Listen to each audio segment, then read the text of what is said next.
Blog Talk Radio.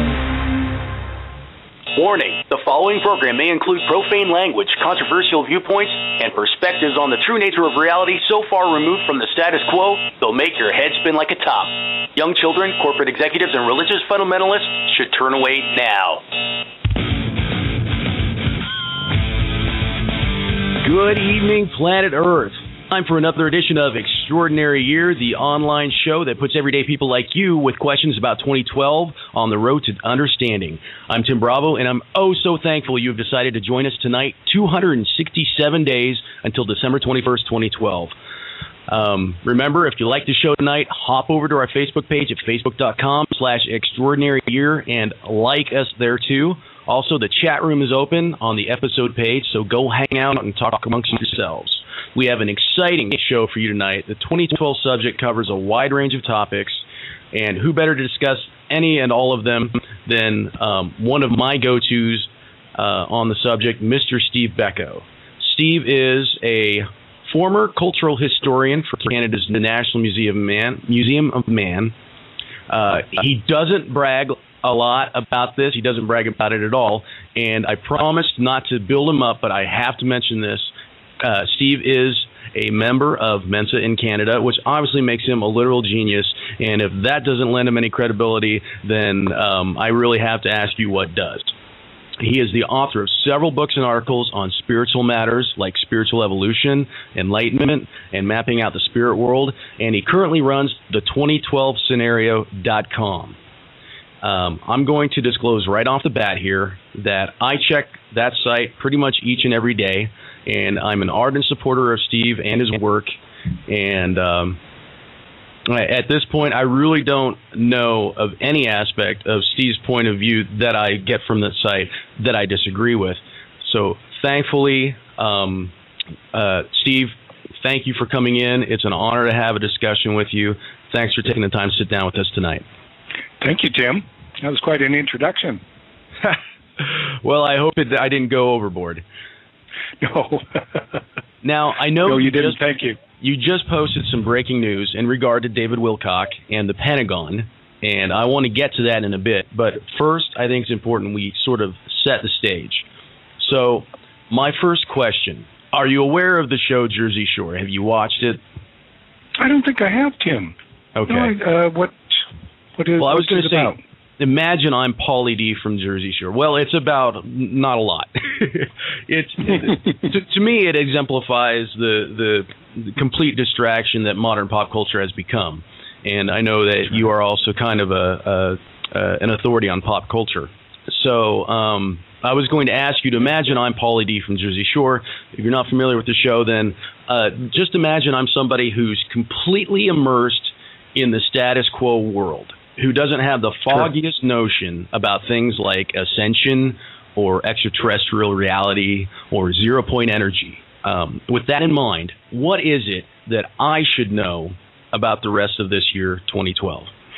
Well, one thing you should know is that the direction that the world was heading in became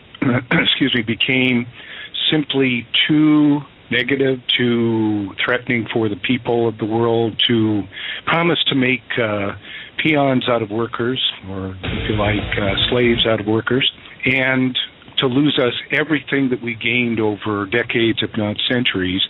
And because of that, people in the world who had influence said, this is enough, drew the line in the sand, and are now removing from power the people who were taking us down the wrong road. And we, as a planetary society, are coming together. We're headed for a very great celebration at the end of this year. And that's it in a nutshell. Very nice. Very nice. Well, that makes me excited. I know I'm ready. Yeah, me too. Now, let's talk about sources. I know the information you post comes from a lot of different sources. You'll have news of things, people in various movements are up to.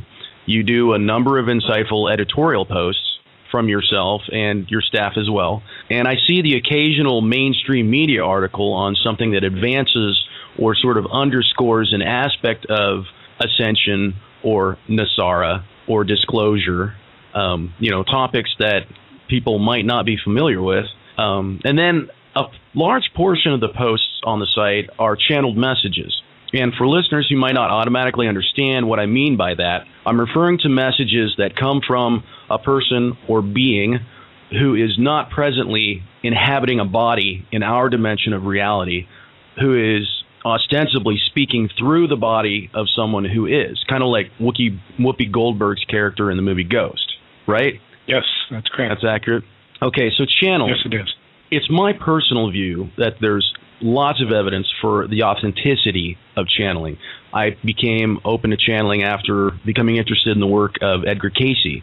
To me, his ability to go into a trance state and become a channel for information from a source outside of our physical reality was proven over and over and over again. So that tells us channeling can be real and can be authentic. I think the raw material on the Law of One, which is intrinsically linked to the work of Edgar Cayce, is another example of verifiable channeled communication. I also find great value in the Seth material. That's me. But obviously, there's potential for people to make stuff up, Steve. So you can't just take everything at face value. So how and when did you first become interested in and open to channeled information? I first became interested in channeled information around the mid-'70s when I started to attend the British Spiritualist Association meetings here in Vancouver and dealt with mediums and was offered enough really incontrovertible evidence of the authenticity of some channeled messages that my interest was piqued. And I've been dealing with channeled literature off and on ever since. If we had enough time, we could talk about some of the incidents, but I don't think we do. We only have an hour. Well, I just finished a 2-hour program, and believe it or not, we didn't cover as much as I was hoping we would. So I believe you. There's lots to talk about. Yeah. Right. But I think what's more important to realize about the sources on our site is that we've gone to great pains to make sure they're reliable. So it's not just channel messages or just from the mainstream media or from whistleblowers or whatever, but from reliable sources, we hope. And one area of work that you didn't mention, Tim, is that I was a member of the Immigration Refugee Board for 8 years before retiring and was trained in credibility analysis there, which I'm very thankful for. And also I was a historian, and historians are also trained in credibility analysis.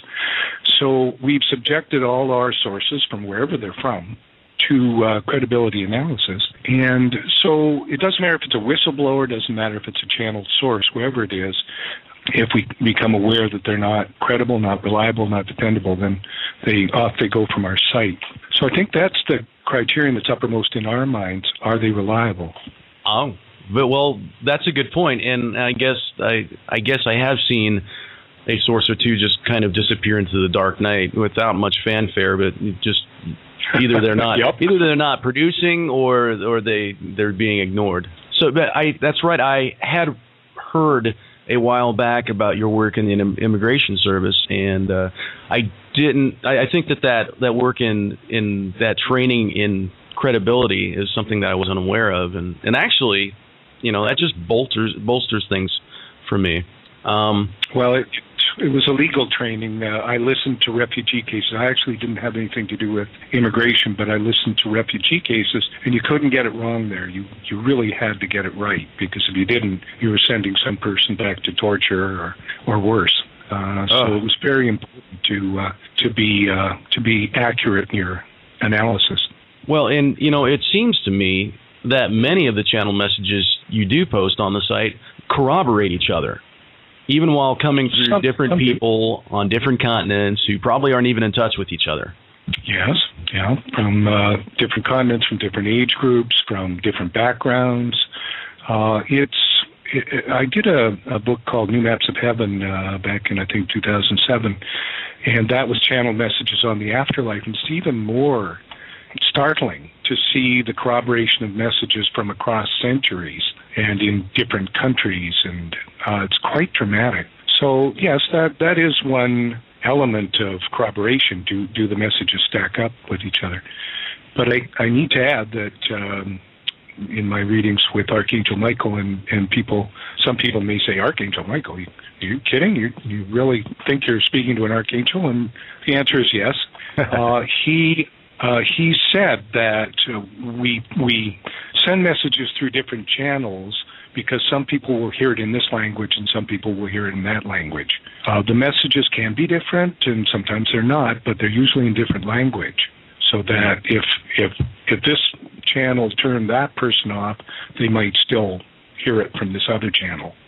So I think that's an interesting perspective on the matter. Now, what are the most recent messages saying that we on Earth can look forward to in the near future? Wow, the near future. So many predictions have been made, and none of them have come true. I mean, after all, if the major events are things like disclosure and Nesara, obviously they haven't arrived. So obviously no one who ever made a prediction that Nesara would be here previously has been right. So no predictions really have come true. So I can't tell you when. And by the way, I should mention that Nesara stands for National Economic Security and Reformation Act, an act of the American Congress for an abundance program, but it's really a planetary program, abundance being promised to us and coming. The only thing I can say about that is soon. Soon. So, we as a Lightworker community have said to the Galactics, and we've said to the Ascended Masters and the Celestials, no more predictions, please. We're really tired of that. You've made numerous predictions; they haven't come true. We know it's coming, but there are too many variables to be making these predictions, and we're just boning up, learning what we need to learn ahead of time to prepare for our service, and letting it happen whenever it does. Well, that's interesting. I didn't realize that a communication of that sort had actually been relayed. Let's cool it on the predictions, because that would seem to bear out in the messages of late. Because the message of soon is there, the message of it's coming is there, the drum beat's rolling, but the specifics aren't there, and the promises aren't there, and so I think the effect has been just kind of like we feel like we're treading water a little bit. In the meantime, there's actually big stuff going on. And so yes, indeed. I think I just segued into this just in. You posted just before we went on air that David Wilcock released some news concerning the Pentagon and insider sources, what they're saying about what's going on in the Pentagon. What exactly is going on there, Steve? In the Pentagon? Yeah, what did David say? Or do you mean David? Well, David's big news is that for the first time in all the time that I have been following his blog site, he's actually I have to modify that. He's talked about management off and on, and by that he means the Galactics. And, well, he's never said the Celestials until now, but so he has actually said that they are not going to allow there to be a nuclear war and things like that, but he's now actually coming out and saying that the arrests that are happening right now and the resignations are being overseen and enforced by Galactics and Celestials. That's the first time he's ever said that, and that represents a huge possible coming together of the whistleblowers, which is more the camp that David's been in so far, and the followers of the channeled messages of the Galactics and Ascended Masters and Celestials. So it's a possible breakthrough. It possibly now will be drawing on the same sources instead of arguing backstage with each other. So I'm really excited, to hear David actually print a column like that. It's a big breakthrough. Me as well. Yeah, and he says that, and I'm just reading this on your site, the 2012scenario.com. Listeners should go check that out if they're unaware with it. Well, I think you pretty much covered it, but apparently there's some use of technology as well that has heretofore hasn't been seen by people in the Pentagon, and they're sitting up and taking notice. These things are happening, and they don't understand it. Well, hang on a sec. David really hasn't brought this part of it out overly well, but I think you'll find that the American Navy has been on the side of the Galactics for many years now. If you go back in time, there are events such as numerous attempts to bomb Iran, which the American Navy have foiled. The American Navy took the nuclear football out of the hands of George Bush and took it over themselves some years ago. They've taken over Northern Command, and Northern Command was probably the military unit behind 9/11. They've taken over the secret space fleet, Solar Warden. So the American Navy, at least, has been on the side of the light for quite a few years now. There are other events that people don't know about that have happened, which are pretty significant to me. You have to keep in mind, Tim, that the American military has been outclassed for perhaps at least a decade. So maybe 7 years.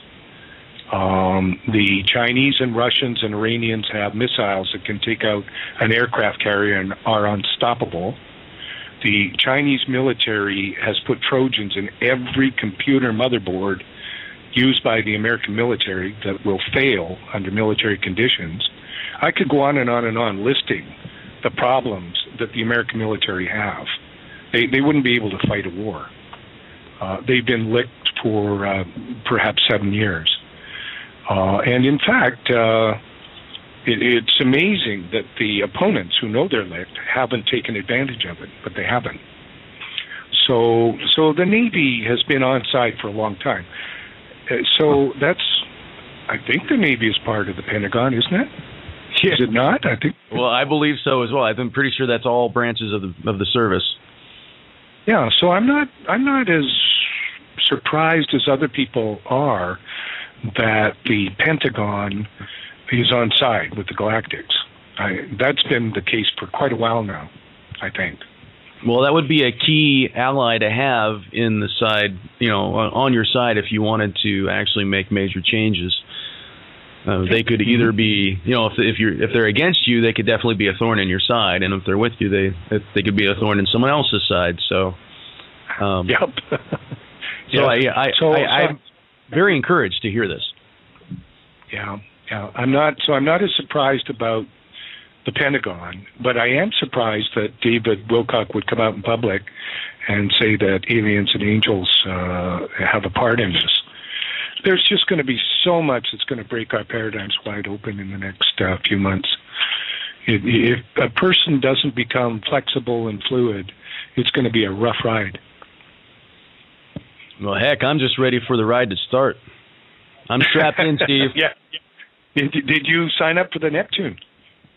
I didn't. I figured that the number of people that was supposed to initially go would be hit really quickly, and so I thought I would just be patient and wait my turn, so to speak.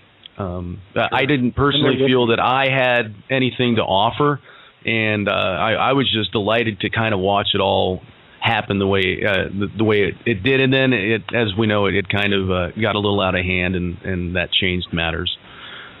But I was definitely curious about the whole thing. Yeah, that would have been something. That would have been something, and I think we can probably bank on it happening again soon, but in a more measured manner, not that kind of, the cattle suddenly breaking out of the corral and running through the main street of the town.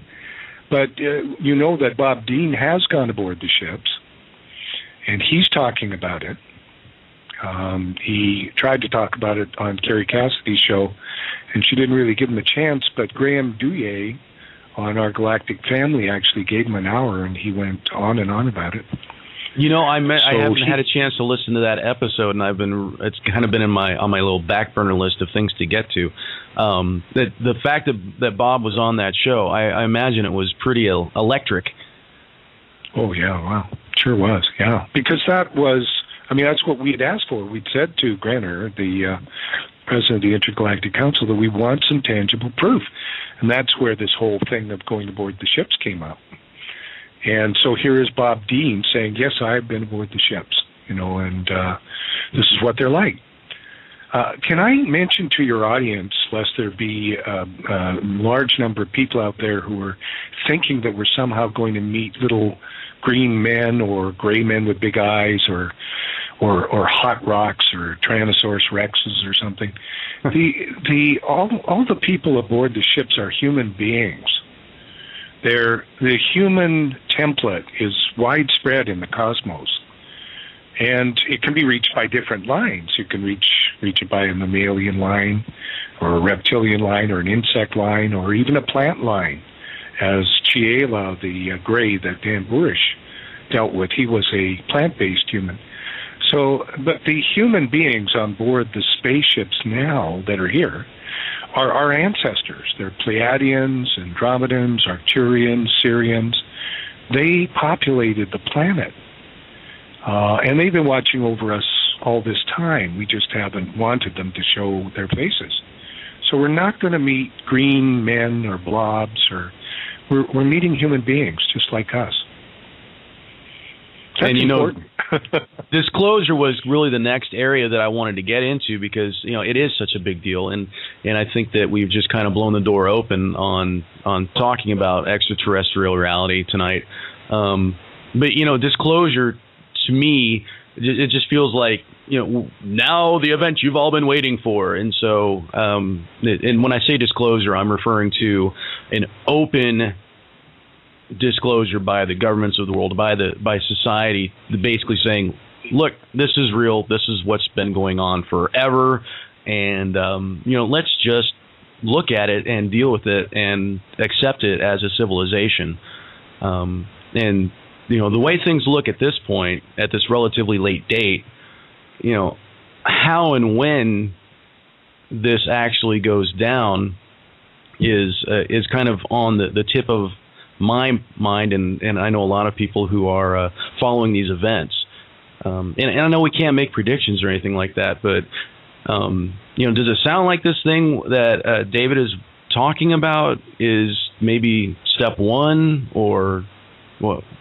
What do you think as far as an official? I know we can't look for an official timeline for disclosure, and that what disclosure looks like has changed and morphed over the past few months. But what do you think about disclosure at this point in 2012? Well, what we need to think about in regards to disclosure, most people don't have an accurate idea of what the considerations are. And the main consideration that most people don't think about as much as they might is that the beings, the human beings on the ships, are in higher dimensions than us, from the 5th on up till the 12th. And they obey, they follow the universal laws. We don't. We do, but not consciously, and certainly we fail to observe them more often than we observe them. But to give you an example, one of the universal laws is the law of free will. They will not violate our free will, and if we're opposed to them showing up because we're afraid, they will not. And that's one of the big considerations that they've had. They just haven't felt that the inhabitants of Earth are ready for them. And that if they, we're just about past the point where the cabal could stage a Project Bluebeam false alien attack, or project Jesus onto the clouds or something, or we're just about past the point where the cabal could mess this thing up. Mm-hmm. And I would think that the fall of the cabal is the major consideration. Once the cabal's out of the way, the galactics can begin a phased disclosure. But the big consideration is they don't want the population of Earth to be afraid. And I might add to readers, if there's any readers out there saying, oh my God, War of the Worlds, that these people could have taken over the Earth 40 years ago, 50 years ago, 200 years ago, 1,000 years ago, if they had any aggressive predatorial intent, as a 4th of July movie or V or all those other crazy movies represent the situation as being, they could have taken us over at any time. We have absolutely no defense against the technology they have, but they are peaceful and they are here to assist us in the events that are coming down the road. So I would imagine that once the cabal's out of the way, and it's just about out of the way, it's more than 70% out of the way, that they will then begin a kind of a phased disclosure, keeping in touch with the reaction of the population and going in a slow and measured manner. Okay. And they'll take some of us up too. I mean, that was a really big change in the program to bring some of us up there. You know, that was seen as breaking things wide open. And granted that we couldn't swing it, but that was the alternative to disclosure. Instead of them coming down here, they bring us up there. So I still... Now, if only we could actually get that out in front of, you know, the average Joe on the street. Because people don't know that. No, they don't. Well, your radio show and blogs and all the rest of it is the way to do it. So, I think they're already now. If you watch YouTube videos of UFOs, you'll see that they're already coming into the middle distance. So now you can see the various lights on the ships over in third world countries. And some countries like Turkey, which I don't consider a third world country, they've been up very close. You know, you could see the people in the ships.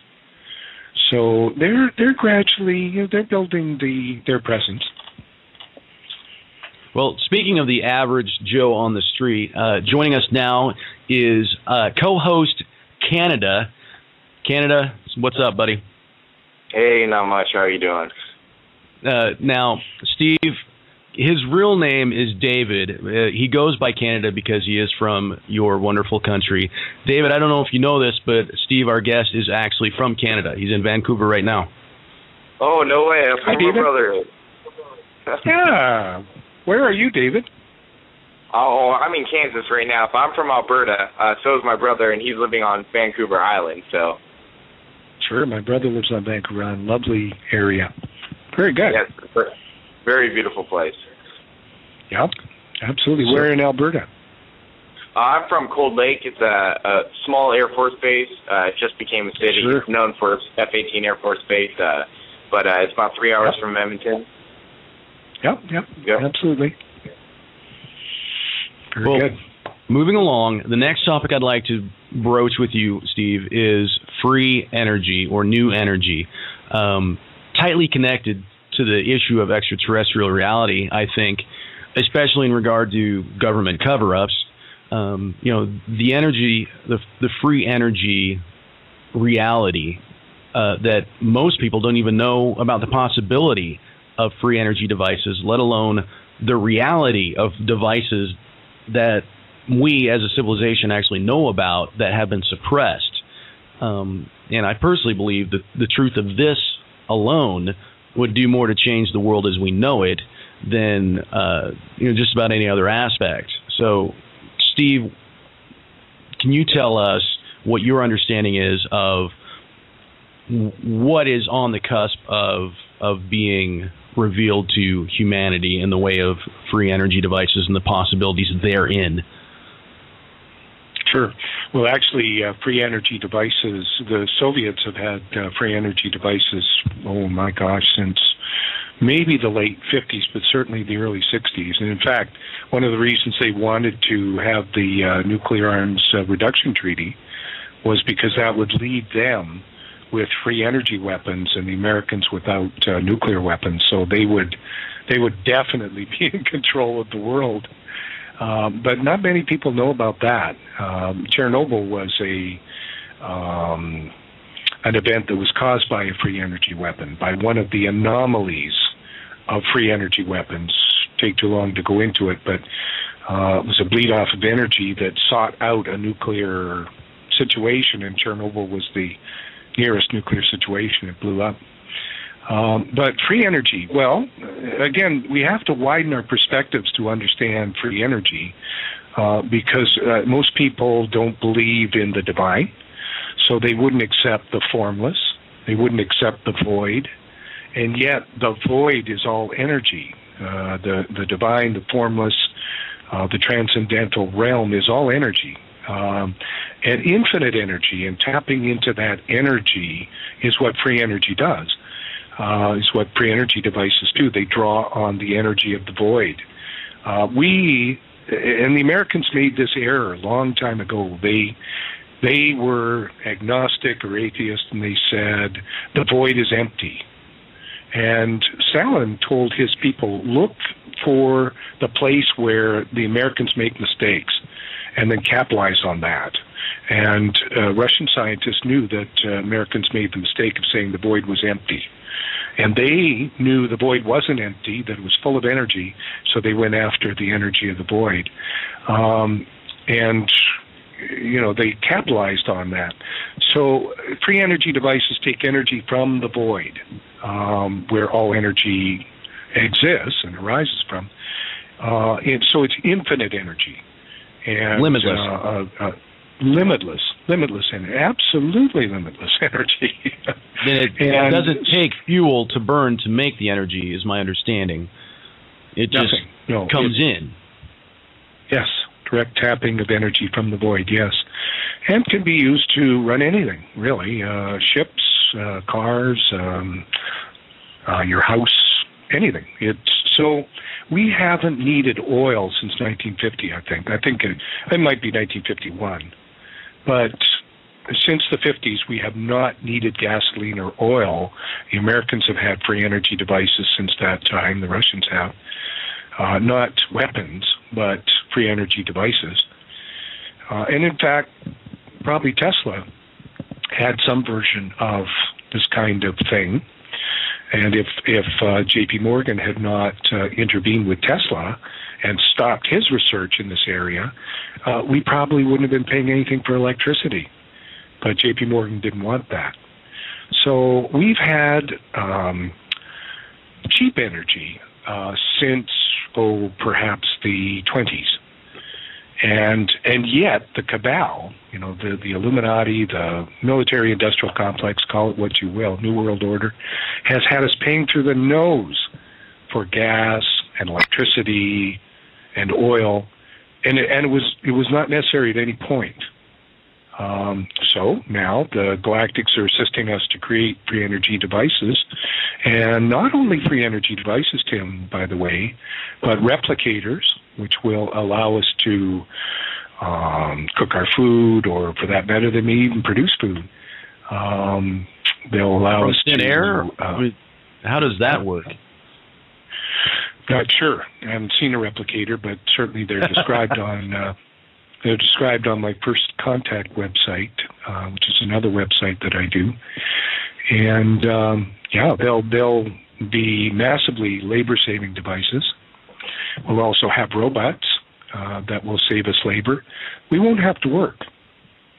And we'll already be participating in the Abundance Program, so we'll already have money.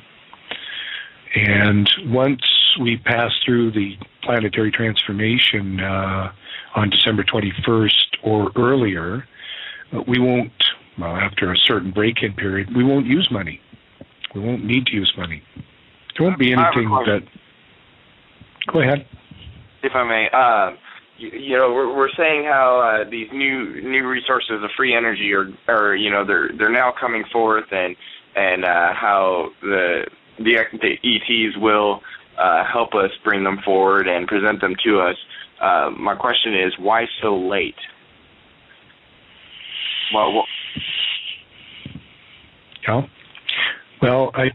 The answer to that is, as I was saying earlier, David, that the Galactics follow the universal law.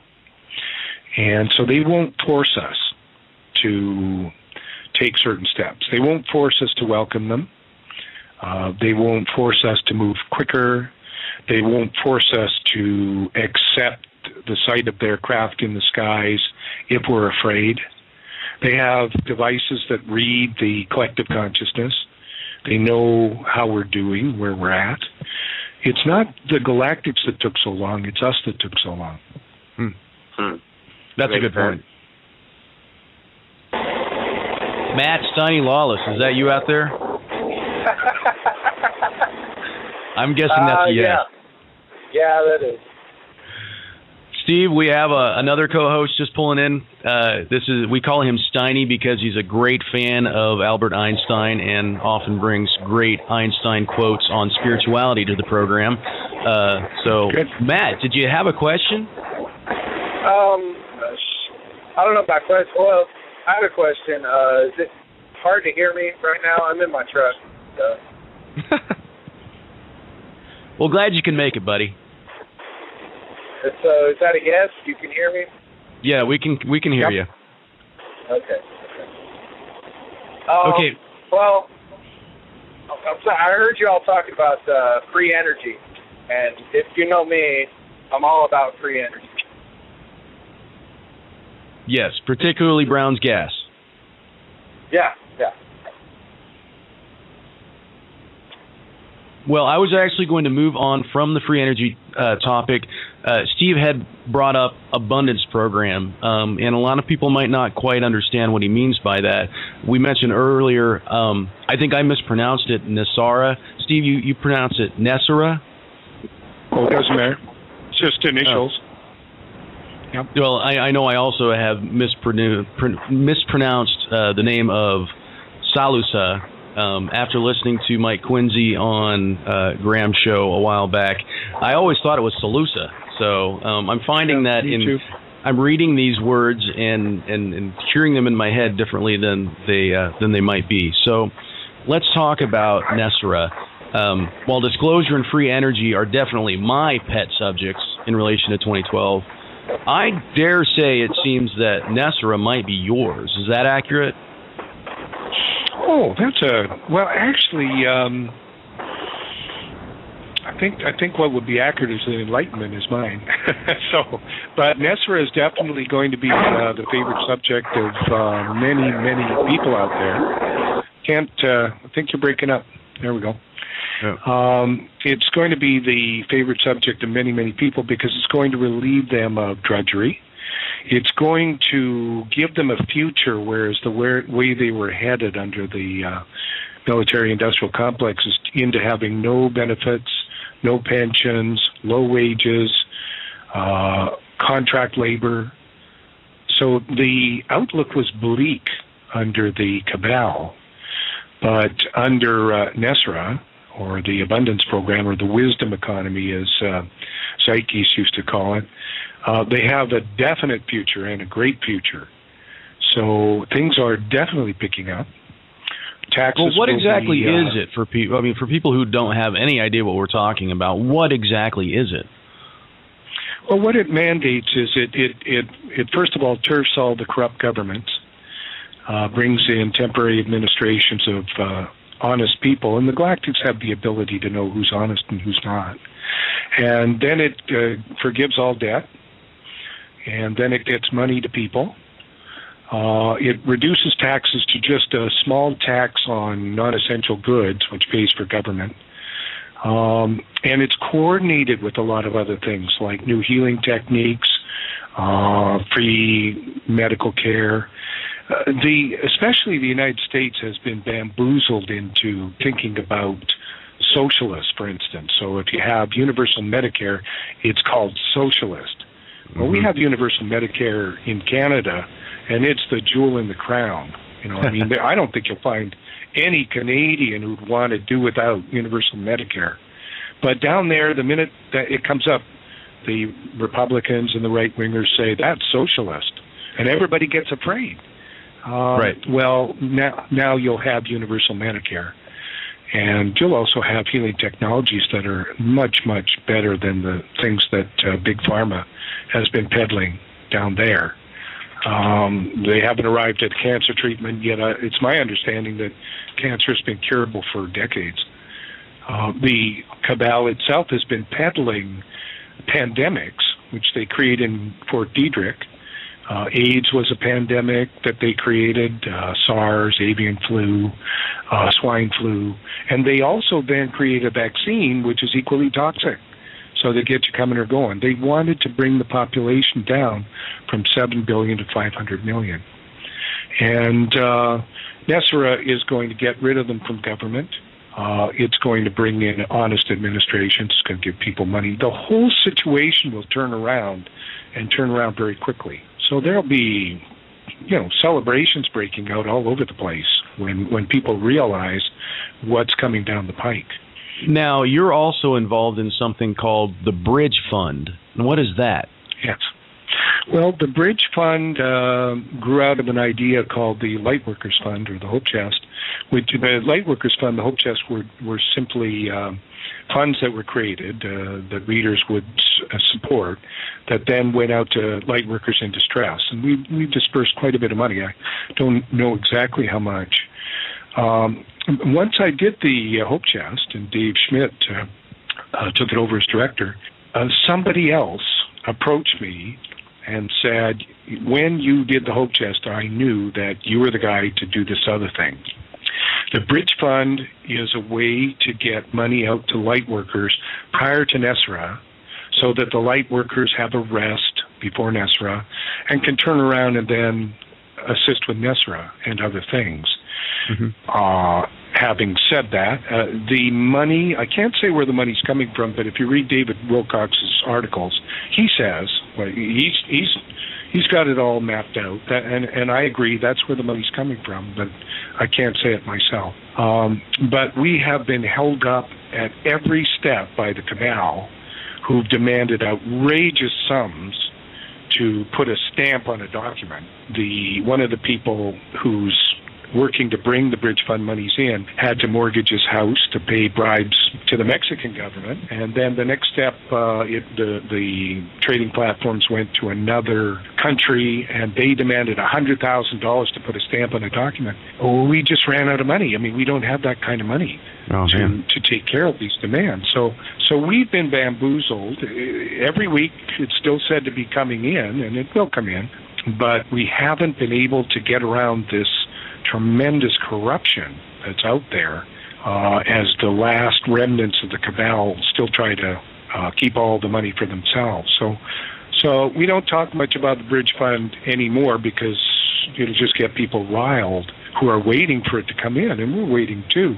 But I think with the arrests that are happening now and the resignations of the bankers, that soon, the proverbial soon, the Bridge Fund monies also will start flowing. And when they do, we'll get them out to light workers. Excellent, excellent. I actually had never really gotten my head wrapped around it, so I thank you for that explanation. Speaking of arrests and resignations, I've kind of been lax the last couple of weeks. I haven't kept up on it. I thought I saw something the other day that it's up to 450 on the resignation, something like that. Is that? Yes, I think so. Yeah, that's just an amazing number. 200 arrests. Yeah. And 200 arrests. Now, is that aside from what Ben Fulford has claimed, or are those verifiable arrests? Well, it's American Kabuki who's claiming it. Oh. I can't say that I've reviewed his evidence. I think he takes his material from the mainstream press, because most of the 450 were said to exist on the basis of newspaper reports. Yeah, I know he links all the resignation reports. He does definitely link those. Yes. I haven't seen anything on arrests. I think Stephen Cook is going to have it up on our site tomorrow. 200 arrests. So I can't say I haven't been mining that data. Stephen has. So I don't know. But before the arrests, back in August, you had many of the cabal, or the military-industrial complexes, underground command centers, blown up, and that's where they were hoping to hole up once they caused a nuclear World War III by bombing Iran. So their lairs, their hideouts, have been blown up. So it's not just the arrests, and I think you'll be aware, I think you'll have noticed that there have been no hurricanes, or there was one earthquake, but that's a different matter. We can talk about that later if you want. But there have been no other earthquakes like Haiti or Chile or Christchurch or Japan, which says to me that probably HAARP is out of action. So it's not like we haven't been moving forward before the arrest. That's a good point. Things have kind of settled down on the natural disaster scale. Now, last week we had the 7-point-something and 7-point-something in Mexico, and I heard somewhere, and I wish I'd been doing a better job this week of keeping track of things, but I remember reading somewhere that somebody said that was actually the white hats playing the harp this time. That's why nobody got hurt, but they were showing the Illuminati cabal, whatever you want to call them, that that not only are they in control, but they've got this weapon, and it's time to stand down. Is that something that you've also heard? I actually haven't heard that. The most I heard was Ben's interpretation that it was the white hats. But it wouldn't surprise me. I think to have an earthquake in which nobody's hurt, I think that does send a pretty impressive message, especially if Ben turns out to be right, that they prevented a second earthquake in Japan and instead had an earthquake in, I can't remember the name of the city, but with nobody hurt. I think I would tend to agree. Usually we get the Ascended Masters or the Galactic saying what happened. We haven't had it on this one. But I tend to favor the interpretation that it was a demonstration from the White Hats. Well, that's as far as I could take it. We've had quite a few big earthquakes in the past week. I have an alert set on my mobile. Anytime a 6.0 or greater happens, I get an alert, and it's just been singing all the time, like it hasn't in quite a while. And it's amazing to me. We've got fairly major earthquakes in some unpopulated areas. Yet I haven't heard of one person hurt. So it seems to me that this is just Mother Earth, shaking off what she needs to shake off to move on. It's probably two things. It's probably Mother Earth shaking off, stretching her limbs, but it's also probably the Galactics moderating these events. Okay. And that's another aspect of ascension that I think we failed to kind of cover, is that it's not just us that are going to be going through this change at the end of the year. It's also Mama. Yes, indeed. Yes. Earth is actually a sentient being on another dimension. Yes. And she will be going through a change, two kinds of changes. One, we'll all be raising our frequencies, and we'll find ourselves in another dimension of reality, which is pretty interesting. But we'll also find ourselves in another region of space.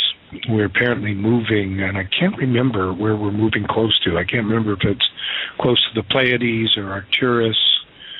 But if we were, That's actually news to me, and I thought I'd keep track of this sort of stuff. That's something I haven't heard. That's amazing. And so we won't be part of the Milky Way. Whoa! We're leaving the galaxy? Yep. Man. Apparently. Well, that's astounding. Yeah. I hadn't heard that. Yes. Not like I know that for a fact. I mean, I'm repeating what I've heard. But that's what I've heard. And I could track that down and send it along to you, Tim. Actually, I would be very interested in that, and I will, of course, pass it along to listeners and the Facebook crew. Sure. Hey, Tim. Yes. Just really quick, if we have time near the end or whatnot, I just want to say I have a short, 5-second clip that I found for the show of the week as well. You did? Yeah, I did. I didn't think we'd have a show of the week. I've got it on the rundown just in case. Okay. Well, it is just let me know when. Before we get to that, though, I want to talk about something else that we talk about every week, and that's sightings.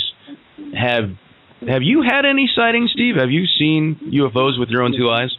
I have, yes. Not overly impressive. I saw two in the sky, which I thought at first were satellites, but then two satellites don't follow each other in perfectly symmetrical coordination, and then they just took off. So it's quite clear that was two UFOs. And then through a window, I saw a UFO go right down the middle of the window. But that's all. I gosh, you'd think that writing on this stuff, they give me a break, but they don't. Well, and I know that surely you're looking up every time you go out like I am. No, I don't, as a matter of fact, although I do send a message saying, come on, it's time, I'm ready. But I actually don't. Tim, I'm all about awareness. That is really my path, right? I'm about awareness, and that's what I write about on the blog. What's happening internal to me, what's happening in my thoughts, in my feelings, in my intuition.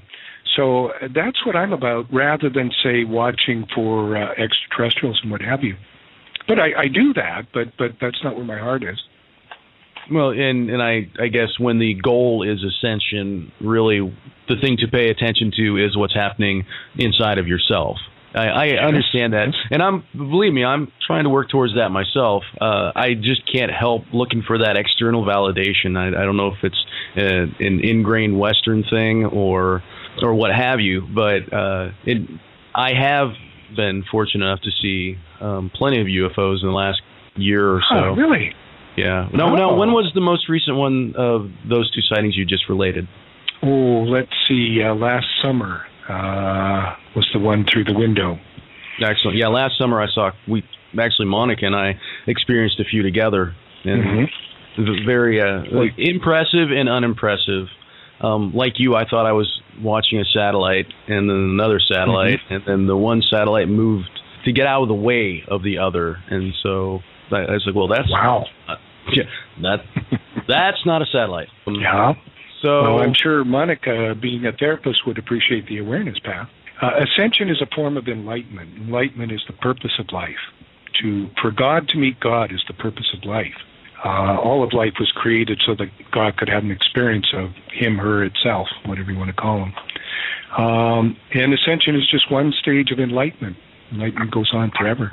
Not the end. So, no one stage of enlightenment is the end. No, we go on forever. Yeah, long time. And I know you actually had a vision of this that you based your book. What is the title of the book? The Purpose of Life is Enlightenment? That's right. Yes, and it was a kind of an outworking of a vision that I had, in which I was shown that the purpose of life is enlightenment. Yes. Now, we can aside talk from about that another time. Yeah, so we've got just 5 minutes here, and I know that's an intense vision that you had, and I will search that down and also post that on the Facebook page so people can read that for themselves, because it's a very interesting visual. I know it only took 8 seconds for you, but it takes longer than 8 seconds to relate. But I do want to ask you about what I haven't been able to track down, and that's your near-death experience. I know you've had one of those. Yes. Well, actually, not near death. I had an out-of-body experience. It was a lucid dream, and I woke up in the middle of it, and I was on the other side, and they were being bad to a friend of mine. I started to cry seeing this.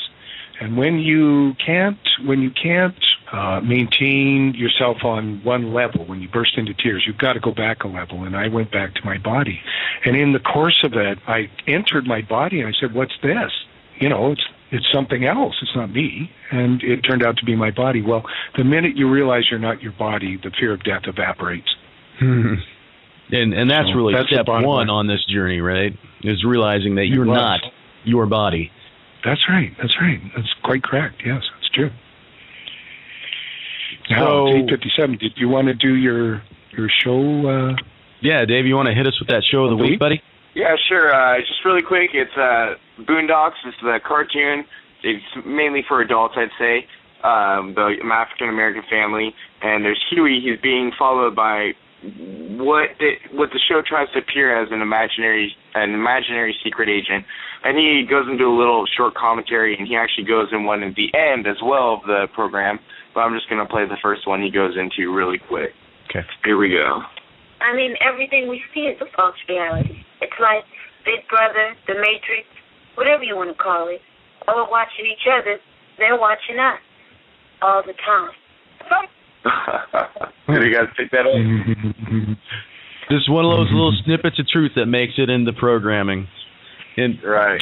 Steve, we look for the things like that, and that's what we tend to do with Show of the Week. And a lot of times with us, I've got kids, and well, David is just kind of a kid at heart. And so we end up seeing a lot of cartoons and finding amazing things in cartoon programming, these things that are either supposed to be for kids or, big kids. And they have, they talk about enlightenment, evolving past the need for physical existence, how everything big is just a big version of everything small, or vice versa. Just amazing little snippets of truth that the kids today are actually getting in their programming. That is, they're not yet cultured to think in the hard, fast, black, white duality, and these possibilities are presented to them before their minds are. Those sort of things are beaten out of their minds, those possibilities. So that's what we look for. Excellent. Very good. So I guess we got a couple minutes to go here. Did you have maybe some parting thoughts for people who are, waiting for all this stuff to get rolling, and people who aren't quite sure what to expect for the rest of 2012? Well, if you're waiting, so that says you have some free time, begin to inform yourself about what's happening, because the more informed you are, the less the impact will be. And apart from that, just sit back and relax. It's all laid on. It's all been planned out. It's going to be wonderful.